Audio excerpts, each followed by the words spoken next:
श्री वल्लभाधीश की जय। श्री गुसाई जी परम दयाल की जय। श्याम सुंदर श्री यमुने महारानी की जय। श्री गिरिराज धरण की जय।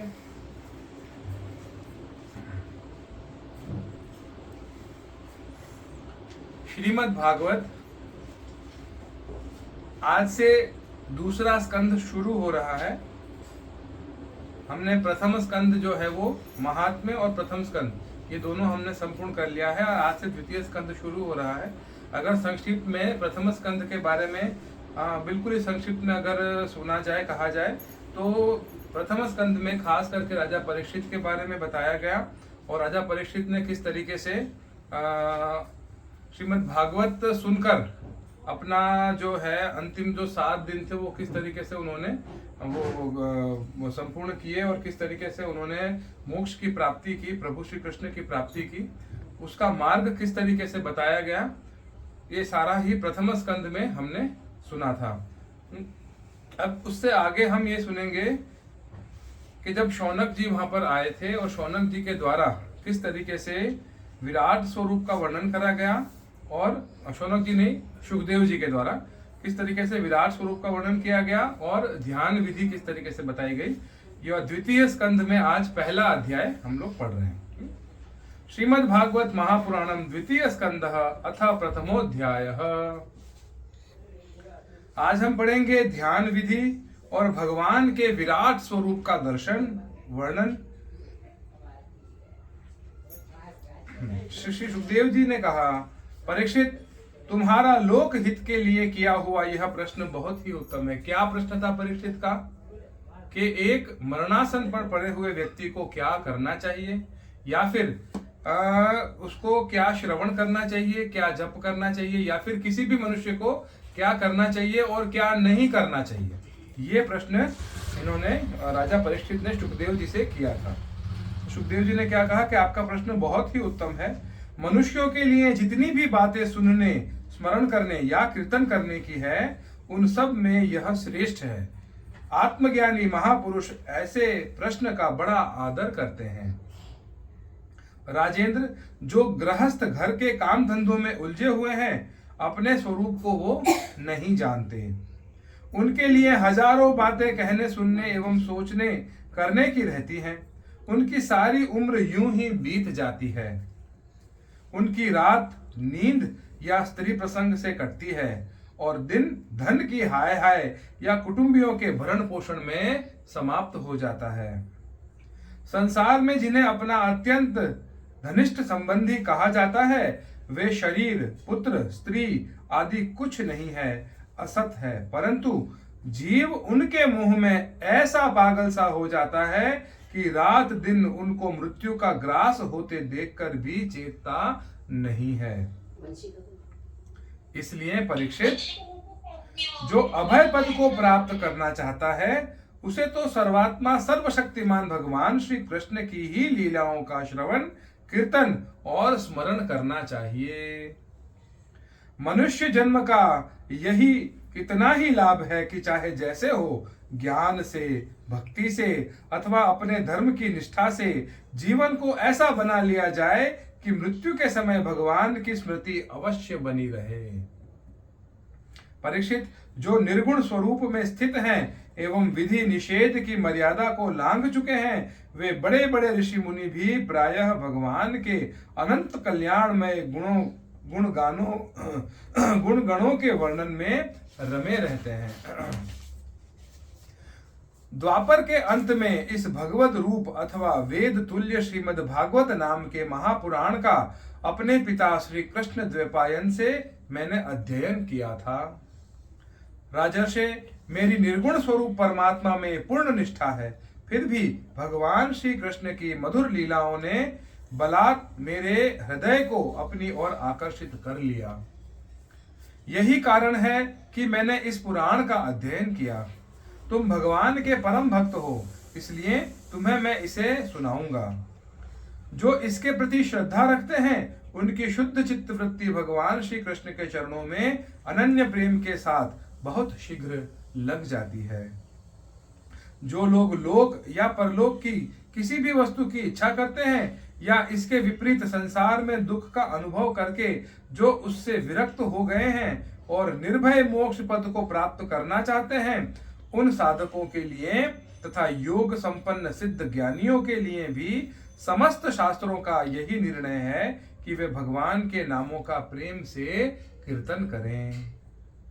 अपने कल्याण साधन की ओर से असावधान रहने वाले पुरुष की वर्षों लंबी आयु भी अनजाने में ही व्यर्थ बीत जाती है। उससे क्या लाभ? सावधानी से ज्ञान पूर्वक बिताई हुई घड़ी 2 घड़ी भी श्रेष्ठ है, क्योंकि उसके द्वारा अपने कल्याण की चेष्टा तो की जा सकती है। राजर्षि खटवांग अपनी आयु की समाप्ति का समय जानकर 2 घड़ी में ही सब कुछ त्याग कर भगवान के अभय पद को प्राप्त हो गए। परीक्षित, अभी तो तुम्हारे जीवन की अवधि 7 दिन की है।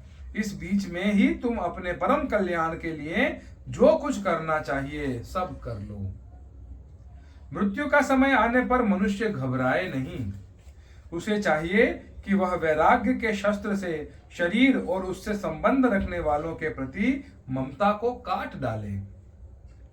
धैर्य के साथ घर से निकलकर पवित्र तीर्थ के जल में स्नान करे और पवित्र तथा एकांत स्थान में विधि पूर्वक आसन लगाकर बैठ जाए। तत्पश्चात परम पवित्र अ उ म इन 3 मात्राओं से युक्त प्रणव का मन ही मन जप करे। प्राण वायु को वश में करके मन का दमन करे और एक क्षण के लिए भी प्रणव को न भूले। प्रणव का मतलब होता है ओम। जो ओम शब्द है उसको प्रणव कहा जाता है। बुद्धि की सहायता से मन के द्वारा इंद्रियों को उनके विषयों से हटा ले और कर्म की वासनाओं से चंचल हुए मन को विचार के द्वारा रोककर भगवान के मंगलमय रूप में लगाए। स्थिर चित्त से भगवान के श्री विग्रह में से किसी एक अंग का ध्यान करें। श्री विग्रह मतलब स्वरूप, ठाकुर जी का जो स्वरूप है उसमें से उस स्वरूप में से किसी एक अंग का ध्यान करें। इस प्रकार एक एक अंग का ध्यान करते करते विषय वासना से रहित मन को पूर्ण रूप से भगवान में ऐसा तल्लीन कर दे कि फिर और किसी विषय का चिंतन ही न रहे। वही भगवान विष्णु का परम पद है, जिसे प्राप्त करके मन भगवत प्रेम रूप आनंद से भर जाता है। यदि भगवान का ध्यान करते समय मन रजोगुण से विक्षिप्त या तमोगुण से मूढ़ हो जाए तो घबराए नहीं। धैर्य के साथ योग धारणा के द्वारा उसे वश में करना चाहिए, क्योंकि धारणा उक्त दोनों गुणों के दोषों को मिटा देती है। धारणा स्थिर हो जाने पर ध्यान में जब योगी अपने परम मंगलमय आश्रय भगवान को देखता है, तब उसे तुरंत ही भक्ति योग की प्राप्ति हो जाती है। परीक्षित ने पूछा, ब्राह्मण, धारणा किस साधन से किस वस्तु में किस प्रकार की जाती है और उसका क्या स्वरूप माना गया है जो शीघ्र ही मनुष्य के मन का मैल मिटा दे? क्या प्रश्न किया परीक्षित ने? वापस सुनो। जो भी हम मन में धारणा करते हैं, जो भी हम अपना एम डिसाइड करते हैं, तो वो किस साधन से किस वस्तु में और किस प्रकार की जाती है और उसका क्या स्वरूप माना गया है जो शीघ्र ही मनुष्य के मन का मैल मिटा दे। सुखदेव जी ने कहा, परीक्षित, आसन श्वास यानी सांस, आसन सांस आसक्ति और इंद्रियों पर विजय प्राप्त करके फिर बुद्धि के द्वारा मन को भगवान के स्थूल रूप में लगाना चाहिए। यह कार्य रूप संपूर्ण विश्व जो कुछ कभी था, है या होगा, सब का सब जिसमें दिख पड़ता है, वही भगवान का स्थूल से स्थूल और विराट शरीर है। जल, अग्नि, वायु, आकाश, अहंकार, महतत्व और प्रकृति, इन 7 अवधारणों से घिरे हुए इस ब्रह्मांड शरीर में जो विराट पुरुष भगवान हैं, वे ही धारणा के आश्रय हैं, उन्हीं की धारणा की जाती है। तत्वज्ञ पुरुष उनका इस प्रकार वर्णन करते हैं। अब विराट स्वरूप ठाकुर जी का किस प्रकार वर्णन होता है वो बता रहे हैं कि भगवान कैसे हैं। पाताल जो है वो ठाकुर जी के तलवे हैं। विराट स्वरूप के पैर के नीचे जो तलवे होते हैं वो हैं। उनकी एड़ियां और पंजे रसातल हैं। जितने भी पातालों में जितने भी रसातल हैं ये वो हैं। दोनों गुल्फ एड़ी के ऊपर की गांठ जो है वो महातल हैं। उनके पैर के पिंडे तलातल हैं। विश्वमूर्ति भगवान के दोनों घुटने सुतल हैं। जांघे वितल और अतल हैं। पेड़ू भूतल है और परीक्षित उनके नाभि रूप सरोवर को ही आकाश कहते हैं। आदि पुरुष परमात्मा की छाती को स्वर्गलोक, गले को महरलोक, मुख को जनलोक और ललाट को तपोलोक कहते हैं। उन सहस्त्र सिर वाले भगवान का मस्तक समूह ही सत्यलोक है। इंद्र आदि देवता उनकी भुजाएं हैं। उनकी दिशाएं कान और शब्द श्रवणेंद्रिय हैं। दोनों अश्विनी कुमार उनकी नासिका हैं, नासिका के छिद्र हैं। गंध घ्राणेंद्रिय हैं और धधकती हुई आग उनका मुख है। भगवान विष्णु के नेत्र अंतरिक्ष हैं। उनमें देखने की शक्ति सूर्य है। दोनों पलकें रात और दिन हैं। उनका भ्रू विलास ब्रह्मलोक है। तालु जल है और जिह्वा रस है। वेदों को भगवान का ब्रह्मरंध्र कहते हैं और यम को भगवान की दाढ़ें कहते हैं। इस प्रकार सब प्रकार के स्नेह दांत हैं और उनकी जगन मोहिनी माया को ही उनकी मुस्कान कहते हैं। यह अनंत सृष्टि उसी माया का कटाक्ष विक्षेप है। लज्जा ऊपर का होठ और लोभ नीचे का होठ है। धर्म स्तन है और अधर्म पीठ है। प्रजापति उनके मूत्रेंद्रिय हैं। मित्रावरुण अंडकोश है। समुद्र कोख है और बड़े बड़े पर्वत उनकी हड्डियां हैं। राजन, विश्वमूर्ति विराट पुरुष की नाड़ियां ये नदियां हैं। जो रोम रोम है वो वृक्ष हैं। परम प्रबल वायु उनकी सांसें हैं। काल उनकी चाल है और गुणों का चक्कर चलाते रहना यही उनका कर्म है। परीक्षित, बादलों को उनके केश माना जाता है। संध्या उन अनंत का वस्त्र है। महात्माओं ने अव्यक्त मूल प्रकृति को ही उनका हृदय बतलाया है और सब विकारों का खजाना उनका मन चंद्रमा कहा गया है। महतत्व को सर्वात्मा भगवान का चित्त कहते हैं और रुद्र उनके अहंकार कहे गए हैं। घोड़े, खच्चर, ऊंट और हाथी उनके नख हैं। वन में रहने वाले सारे मृग और पशु उनके कटी प्रदेश में स्थित हैं, यानी कमर में स्थित हैं। तरह तरह के पक्षी उनके अद्भुत रचना कौशल हैं। स्वयंभू मनु उनकी बुद्धि है और मनु की संतान मनुष्य उनके निवास स्थान है। गंधर्व, विद्याधर, चारण और अप्सराएं उनके षडज आदि स्वरों की स्मृति है। दैत्य उनके वीर्य हैं। ब्राह्मण मुख, क्षत्रिय भुजाएं, वैश्य जंघाएं और शूद्र उन विराट पुरुष के चरण हैं। विविध देवताओं के नाम से जो बड़े बड़े द्रव्यमय यज्ञ किए जाते हैं वे उनके कर्म हैं। परीक्षित, विराट भगवान के स्थूल शरीर का यही स्वरूप है, सो मैंने तुम्हें सुना दिया।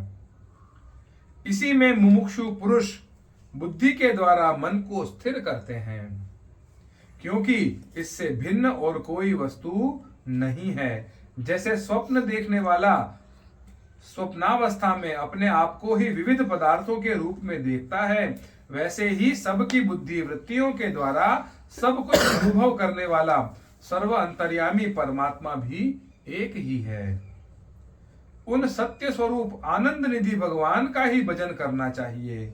अन्य किसी भी वस्तु में आसक्ति नहीं करनी चाहिए, क्योंकि यह आसक्ति जीव के अधः पतन का हेतु बन जाती है।